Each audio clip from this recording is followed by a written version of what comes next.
It is just an amazing and exciting time to be alive right now. I have been wondering for years why common sense is not applied to gun laws. Like, that's just been this really weird question. Like, for real, it's common sense on what exactly a gun law should be. Like, so ridiculously common sense, a second grader reading them the Second Amendment would be able to tell you exactly what type of gun laws are constitutional and what type of gun laws are not constitutional. And we're not even going to touch, do gun laws actually make a difference? Because that's a whole nother can of worms.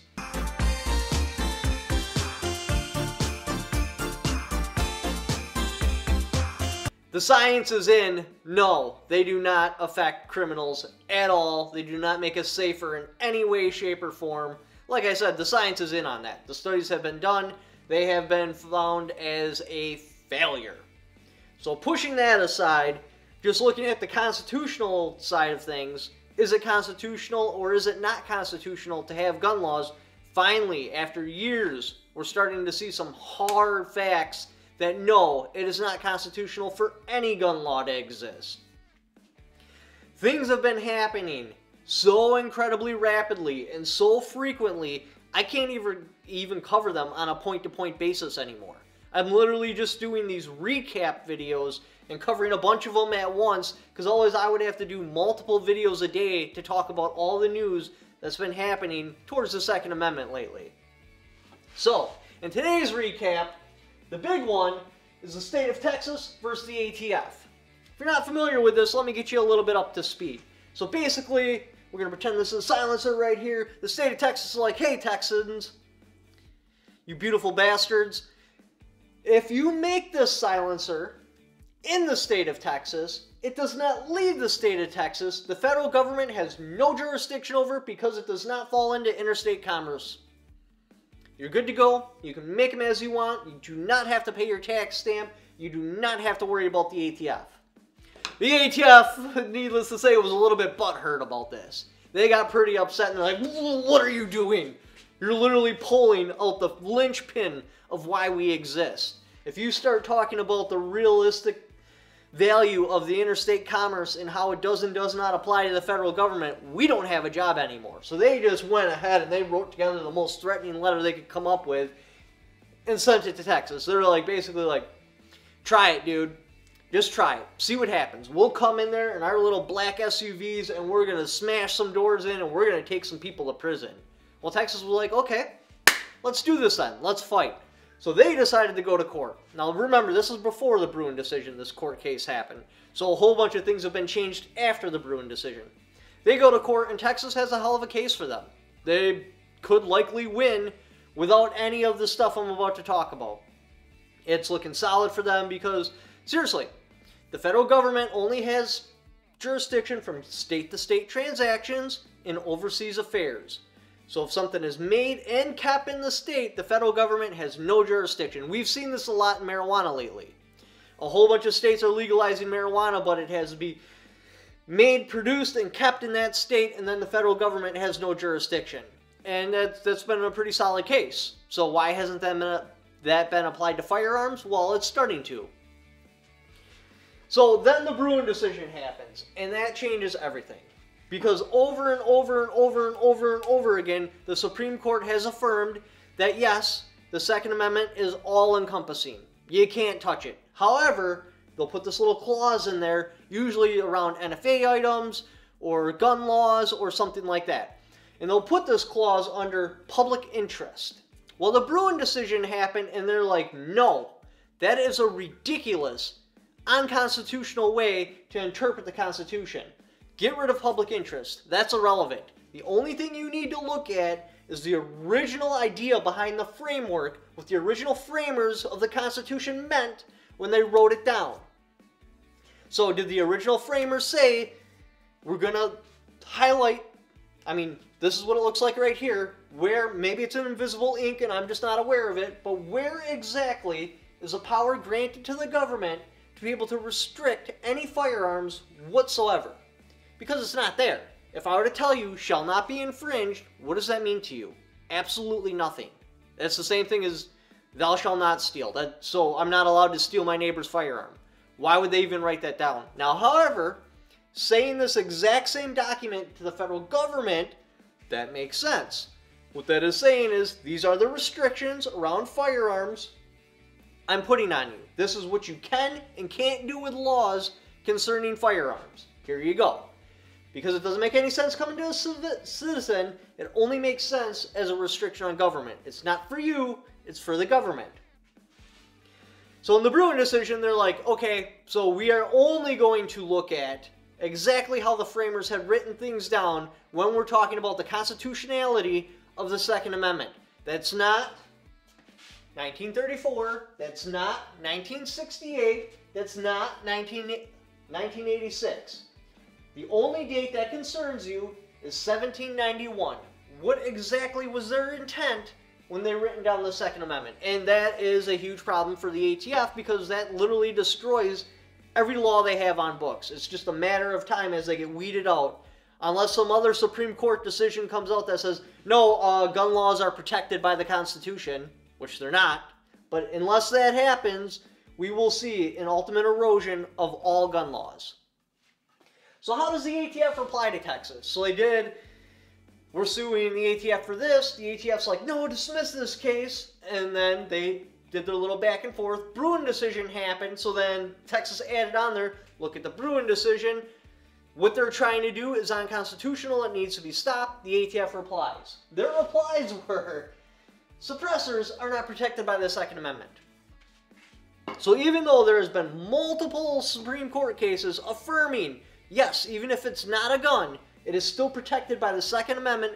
All it has to do to meet that criteria is be an aid for self-defense. Because you can screw a silencer on a firearm, that is an aid for self-defense. If you can put a magazine in a firearm, that is an aid for self-defense. A laser sight, also protected by the Second Amendment. That can be put on a firearm, that is an aid for self-defense. So they say, no, suppressors are not protected by the Second Amendment.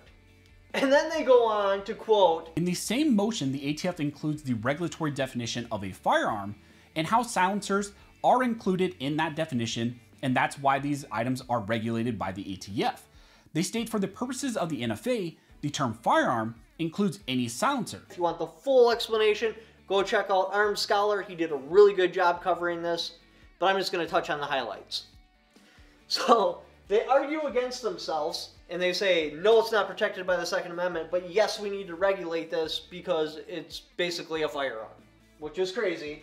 And then they tried to talk about text history and tradition. They go back saying that because it was added to the NFA in 1968, it's got history and tradition. I don't know about you, but there are still people alive that are older than 1934. They were born before 1934. There are still people alive. So any gun law whatsoever only exists in a single lifetime. There's been multiple lifetimes in this country. Only a single lifetime has there been gun laws. That's it. That's extremely poor. But that doesn't even account for that. Because it's only 1968 when silencers became a regulated item. There are several people that were born before 1968 that are still more than alive. So less than a full lifetime has there been any sort of restrictions on silencers whatsoever. So the Bruin decision again said that 1934 don't count, 1968 don't count, 1986 don't count. The only thing that counts is 1971. So they're basically arguing nothing. There is no legitimacy to their argument.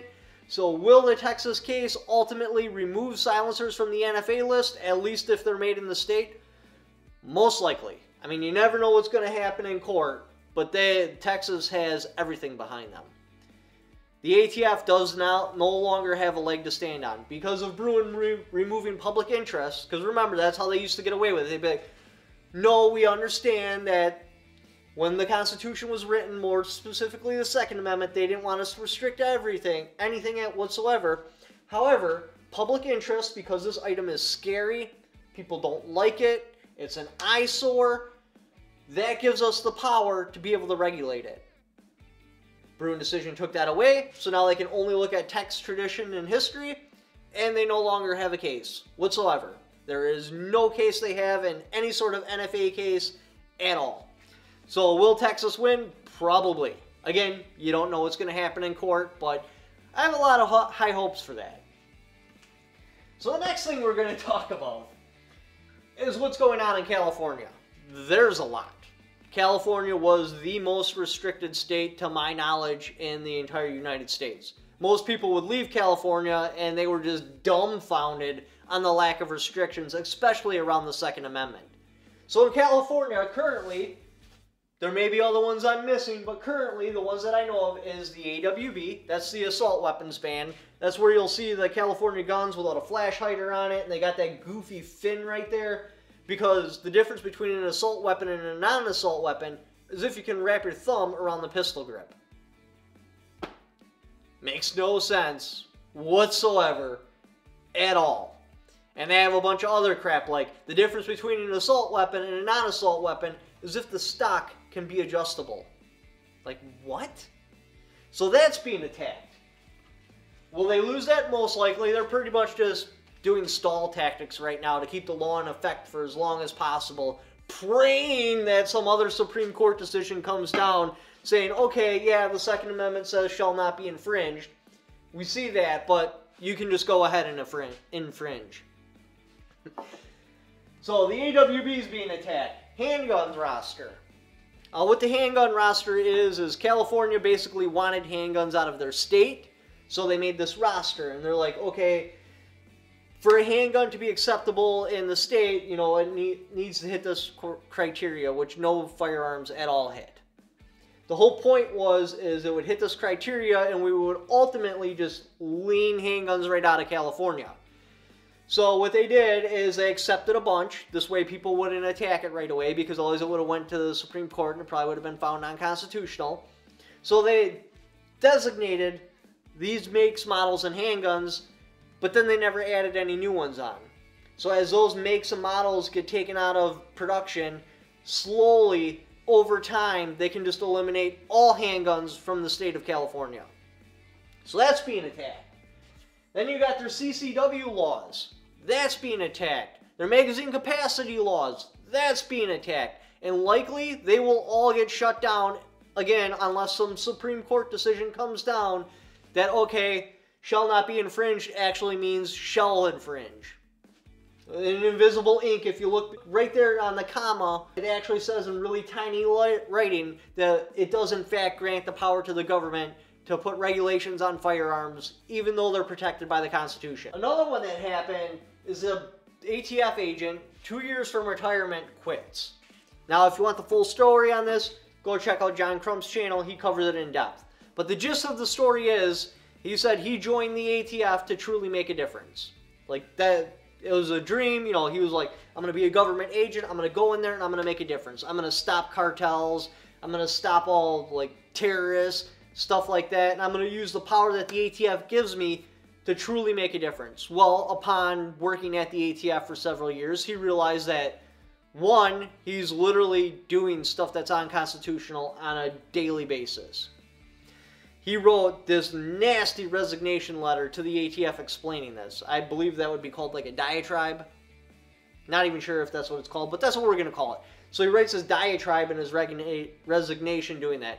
And then he finds out not only is everything he does unconstitutional, the ATF is literally a political tool. It has been weaponized for politics to be able to go and attack certain people. That's all it is. They're not stopping criminals. They're not making the world a safer place. They're literally just going to the whim of certain politicians and using the power granted to the ATF by Congress to attack these people. And I get it. Myself, I probably would have just wrote out the last 2 years, maybe been a mole on the inside or something like that, but he was just like, I can't do it anymore. For me to sleep at night, I cannot work here anymore. Were there other reasons why he may have resigned and he's using this as a cover-up? Possibly, but it doesn't really matter because whether or not that is the real reason he resigned or not, it's the truth. The ATF is a political weapon designed specifically to attack black people. I covered that in this video if you would like to know exactly how and why. Yeah, it evolved from that, but that's how it started off at. That was the core principle of it. That is the text, tradition, and history of the ATF is to be a political tool to attack a certain race of people. Moving on. So how does the government reply to this? The FBI came up with an interesting reply to the Bruen decision, because they can't win in court anymore. I mean, if they win a case in court, it's because the judge is ignoring the Bruen decision and ruling unconstitutionally. The FBI says, all historic and modern symbolism of anything, including but not limited to the Constitution, more specifically in the Constitution, the Second Amendment, or early America, makes you a terrorist. That's something that happened. I don't really, like, what? So basically, if you talk about the Constitution, how the Constitution was written, the text, tradition, and history around the Constitution, or that the Constitution should be enforced, you're a terrorist. That's an interesting way of doing that. I gotta say, I would have not thought of that, but it makes sense because they start throwing around terrorist in courtroom. All of a sudden your pretrial release goes terribly bad and you're locked up for an insane amount of time, and you could possibly lose a case when the prosecutor's up there in front of the jury talking about domestic terrorism and how these symbols mean you're domestic terrorism. Domestic terrorist. So we'll have to see how that plays out. I'm expecting some sort of response to this from the government, possibly the Supreme Court, because that's just insane. To label somebody as a terrorist for what? Talking about the history of the country? That's pretty bad. It's an interesting reply. I gotta admit, I sure didn't see that coming. That's pretty crazy. Anywho, appreciate you guys following my channel. If you'd like to help support the channel, got my Patreon right there, and I also have affiliate links in the description down below. Just by clicking on those links. You don't even have to buy what the link is for. Just clicking on it, and then doing the Amazon shopping you were already going to do anyway. I know a kickback for it because you came there off my channel. Thank you for watching. Don't forget to subscribe.